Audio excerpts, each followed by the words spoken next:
খুবই সংক্ষিপ্ত অথচ ইম্পর্ট্যান্ট একটা প্রেস। আপনারা জানেন এবছর মধ্যশিক্ষা পর্ষদের উচ্চ মাধ্যমিক এবং মাধ্যমিক পরীক্ষা হয়নি। না হলেও সিবিএসই সহ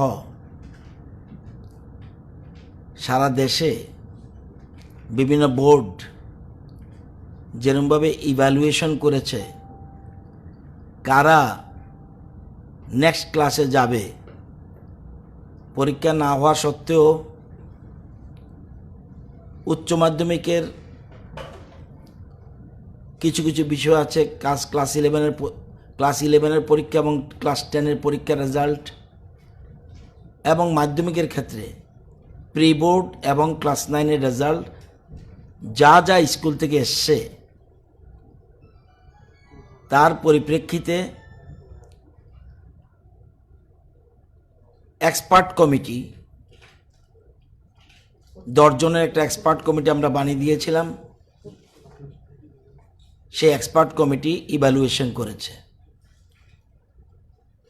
এই ইভ্যালুয়েশনের পর সারা রাজ্যে বিক্ষিপ্তভাবে কিছু অসন্তোষ ছাত্রছাত্রীদের মধ্যে দেখা গেছে। যদিও বিরাট আকারে নয়, তবু যেহেতু অসন্তোষ দেখা দিয়েছে, এই জন্য বোর্ড কর্তৃপক্ষকে, মধ্যশিক্ষা পর্ষদকে আমরা রাজ্য সরকারের তরফ থেকে জানিয়ে দিয়েছি যে আপনারা এই বিষয়টা রিভিউ করুন। স্কুল কর্তৃপক্ষ যে রেজাল্ট পাঠিয়েছে আর বোর্ড কর্তৃপক্ষের কাছে যে রেজাল্ট আছে সেটা কোথায় গলদ রয়েছে, ইভ্যালুয়েশনের ক্ষেত্রে কোনো ত্রুটি রয়েছে কিনা, যদি থাকে স্কুল কর্তৃপক্ষের সাথে ডেকে এনে প্রয়োজনীয় ব্যবস্থা গ্রহণ করে রিভিউ করার জন্য তাদেরকে নির্দেশ দেওয়া হয়েছে। সুতরাং এ ব্যাপারে কোনো জায়গায় আমরা, যদিও আমাদের সরকার বা আমাদের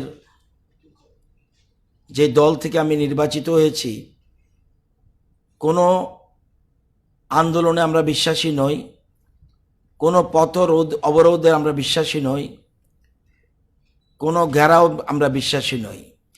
আমাদের কাছে নলেজে আসলে, যে বিষয় যখন নলেজে আসবে তৎসঙ্গে আমরা এ ব্যাপারে গুরুত্ব বিবেচনা করি। সুতরাং কোনো আন্দোলনের প্রয়োজন নেই। বোর্ড কর্তৃপক্ষকে নির্দেশ দেওয়া হয়েছে তারা যেন পুরো বিষয়টা রিভিউ করে কোথায় ভুলভ্রান্তি রয়েছে সেটা যেন মীমাংসা করে নেয়। এই বার্তাটাই দেওয়ার জন্যেই আজকে সাংবাদিক সম্মেলন। এবং সারা রাজ্যের ছাত্রছাত্রী বা তথাকথিত যারা রয়েছেন সবাইকে অনুরোধ করছি যে এ নিয়ে কোনো আন্দোলনের প্রয়োজন নেই, বোর্ড কর্তৃপক্ষ রিভিউ করবে। সুতরাং এই বিষয়ে আর কোনো আন্দোলনের প্রয়োজনীয়তা আছে বলে আমি মনে করি না। এরপরেও যখন যারা পাস করেছে বা গ্রেড পাস মানে পরীক্ষা না হলে ইভ্যালুয়েশনে যারা গ্রেড 1 পেয়েছে তাদেরও ক্ষোভ থাকতে পারে।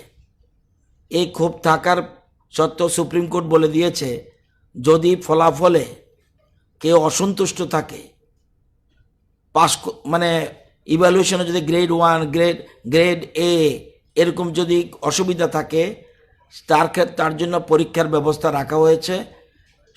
সবাই পাস করলেও তারপরেও কারো ক্ষোভ থাকতে পারে রেজাল্ট সম্বন্ধে, সেই জন্য পরীক্ষা মধ্যশিক্ষা পর্ষদ অগাস্টের শেষের দিকে এবং সেপ্টেম্বরের প্রথম দিকে পরীক্ষা সূচি ঘোষণা করবে।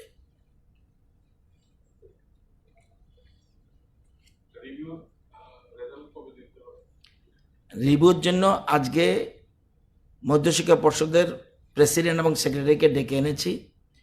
কালকে এক্সপার্ট কমিটির সাথে একটু বৈঠক রয়েছে। এক্সপার্ট কমিটির সাথে বৈঠকের শেষে স্কুল কর্তৃপক্ষের সাথে তারা আলোচনা করে ইন্ডিভিজুয়াল স্কুল যেখানে যেখানে সমস্যা রয়েছে, যেখানে সমস্যা নেই, কোনো প্রয়োজন নেই রিভিউর, সেই জন্য স্কুল কর্তৃপক্ষের সাথে বসেই রিভিউটা করবে। এটা অতি সত্বর, এটা খুব বেশি সময় লাগবে বলে মনে হয় না। আমার ব্যক্তিগত ধারণা, যদিও বোর্ড কর্তৃপক্ষ করবে, আমার মনে হয় না 1 সপ্তাহ বেশি লাগবে বলে। আচ্ছা, রিভিউ করার পর যারা অসন্তুষ্ট ছাত্রছাত্রী রয়েছে এখনো বিভিন্ন জায়গায় বিক্ষিপ্ত ঘটনা করছে, রিভিউ করার পর কি পাশের হাত কি বাড়ানোর কোনো সম্ভাবনা রয়েছে? এটা তো বলছি রিভিউ করে মীমাংসা সংশোধন করবে। আর রিভিউর পর কিন্তু 100% যদি পাস করে তারপরেও পরীক্ষা হবে। এটা আমার কথা নয়, এটা সুপ্রিম কোর্ট ডিসিশন।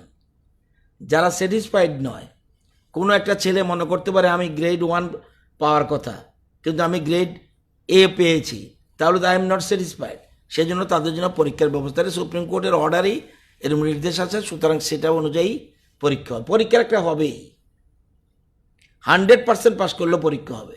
এবং সারা দেশেই বিভিন্ন বোর্ড তাদের পরীক্ষা সূচি ঘোষণা করবে। কারণ আমি পাস করলাম কিন্তু আমার নম্বরের ব্যাপারে আমি হ্যাপি না, সেই জন্য পরীক্ষা দিতে হবে।